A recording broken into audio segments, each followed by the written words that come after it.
Okay, so in this session, we're going to be talking about Chapter 3, and I'm going to do it in two parts because there's a lot of information here. We could have a whole class on laws and ethics in healthcare, but for our purposes, we're going to be talking about some various objectives. I want you to specifically pay attention to the differences between ethics and laws. I want you to be able to give examples of ethical behavior, know the different types of abuse and neglect. There are several different definitions. Understand what it means to be a mandatory reporter and where to go for more information. Explain the importance of the client's Bill of Rights, which is in this chapter and highlighted for you.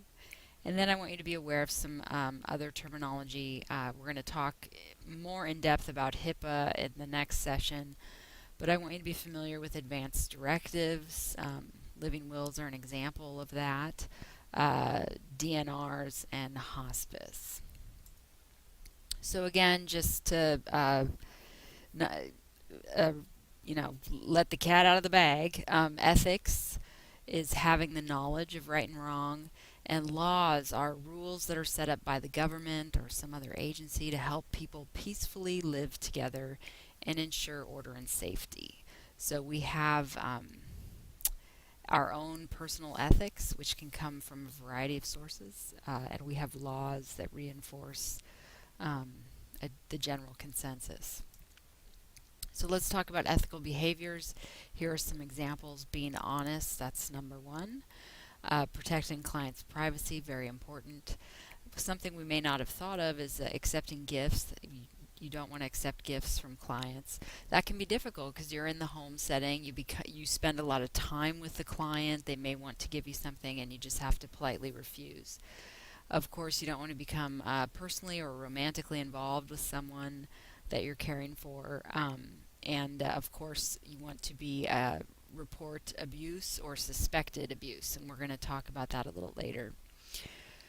Remember, as I've mentioned before, home health aides and personal care attendants are in the best position to observe and report signs of abuse and neglect because you're in the home environment. You spend a lot of time with the patient. You see them and get to know them really well. This is a list of examples of what suspicious injuries might look like.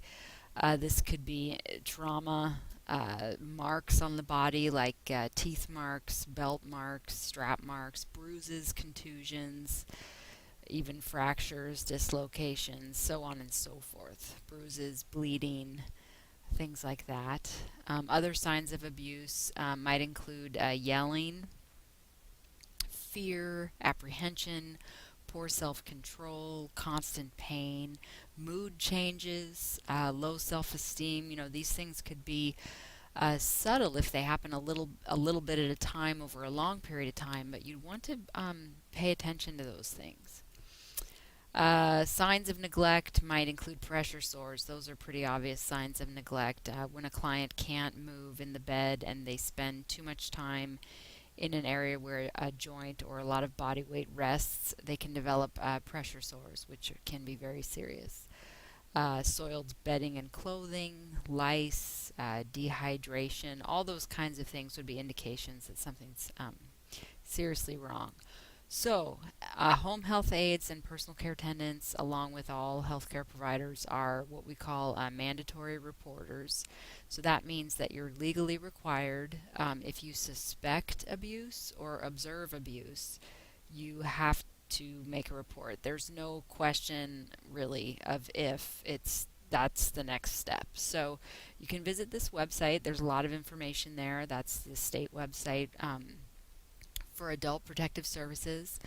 There's also one for children. There's the Office of Children's Services, and you can visit their information as well if it relates to a child. But for adults, for elders, you can visit the website, find the link to file a report. You can also call that 1-800 number, and that number's from the website, and make a report. And that's very important. Unfortunately, elder abuse is far too common. Some of the reasons are they're vulnerable. They can't stand up for themselves physically. emotionally, mentally, verbally. They can't represent their interests. It's easy for folks with bad intentions to take advantage of elders. And it's actually pretty depressing when you look at the statistics. In the next section, we're going to talk about HIPAA. So I'm going to go ahead and close this out and do the next part of Chapter 3.